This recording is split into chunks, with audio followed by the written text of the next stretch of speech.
only thing you need to learn to do is do what I say when I say it.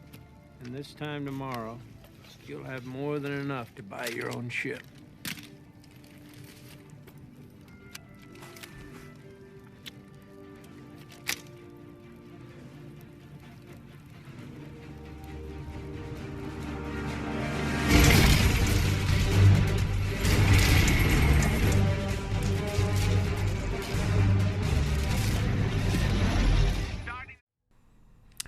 Goals are important. Goals are one of the things that drives gameplay. It gives players purpose, whether it's to find the princess in the castle or whether it's, chasing down an elite PvP armor set that kind of sets you apart from other players. It's the thing that kind of drives gameplay, achieving your goals, achieving your ambitions. And sometimes they are very lofty ambitions, saving the world, saving the universe, all that sort of thing. But sometimes it's just little things for your character, things that set you apart, things that show where you've been and some of the things that you've done over the years. And it's one of those things that you can't really put it on a spreadsheet. You can't attach a number value to it. It's an intangible, but it's an important part of gameplay. And many games have kind of shifted over to the idea of cosmetics and unlockables. Some, unfortunately, for money.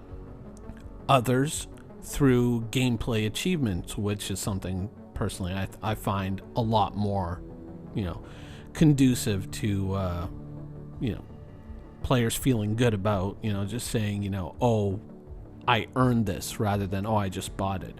In fact, a while ago, I had a nephew over, and he was watching me play video games, and he was asking me about WoW, and he saw all the mounts that I have, which is over 300, and he said, "Wow, you bought all of those?" And I was like, "No, I earned them," and I was just like, "Wow, man, these kids." I don't know, man. The microtransaction loot box generation, I don't get it. But there's something to be said for things that you acquire in game that are more about deeds done rather than dollars spent, And let me use a very, very simple, very basic example, all right? Let's say the bunker missions that you do in Star Citizen right now.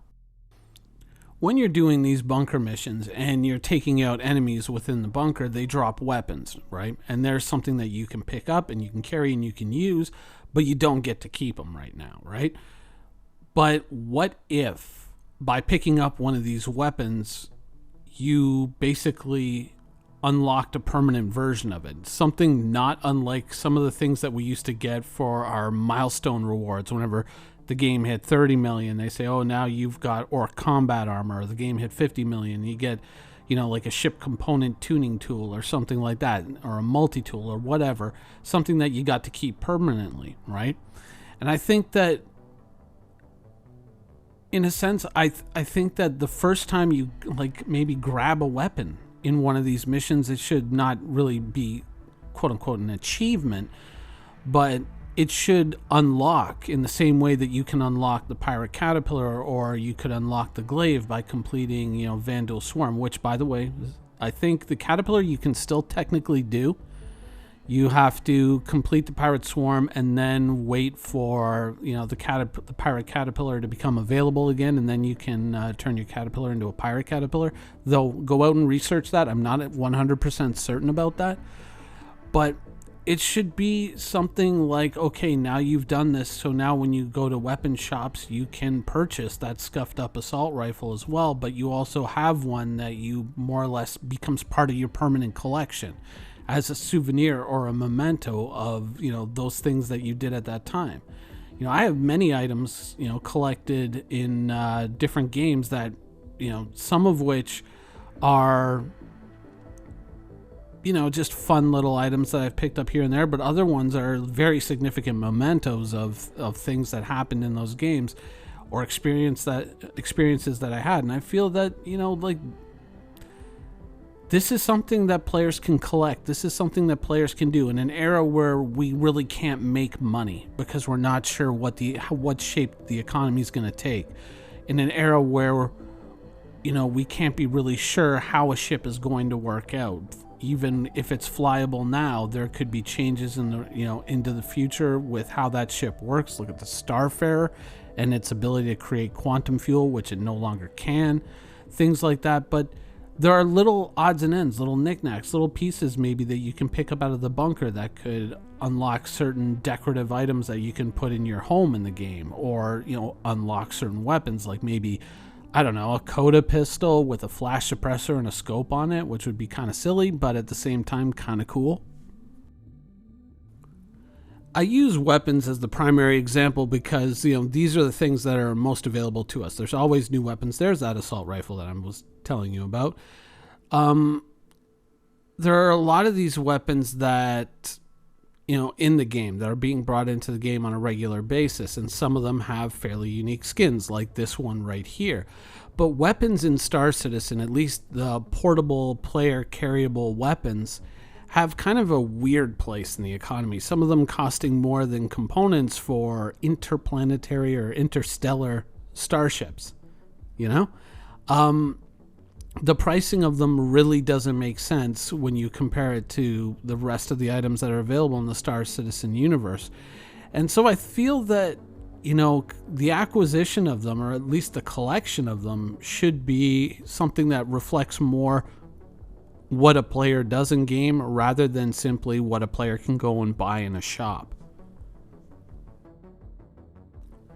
Now, maybe it doesn't have to become a permanent item. Like, I wouldn't like Star Citizen to become a thing where, okay, well, I've now collected 150 of these rifles, so from now on I have 150 of these rifles. But maybe it could be just something as simple as, once you pick up one of these weapons, then it becomes a cosmetic, that an option that you can unlock when you go to purchase it. You can say, oh, do you want the scuffed up pirate version? Something like that. Or, you know, just something that kind of keeps it from players being able to just hoard 150 rifles. So you still have to go out in the universe and play the game. You know, in the future, you don't have a permanent set of 50 rifles that you can always pull out and just throw up against the wall and say, anybody who wants a rifle, there it is. I mean, like, current gameplay should still have meaning, but I think that the gameplay, like the pre-launch gameplay, should have meaning as well. And not just beyond, you know, well, going beyond just being able to test out ships and see what they look like and being able to take pretty screenshots of a lovely sunset. But I think that there should be something that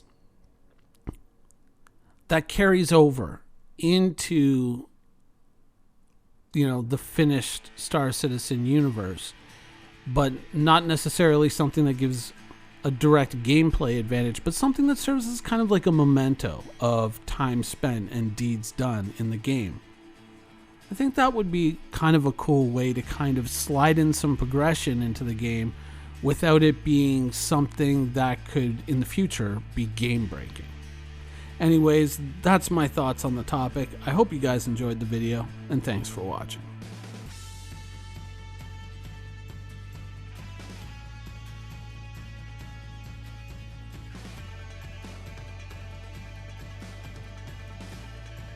Thank you for watching. So if you want to keep up with the latest and greatest in Star Citizen and Squadron 42's development, please follow us on our social media channels. See you soon.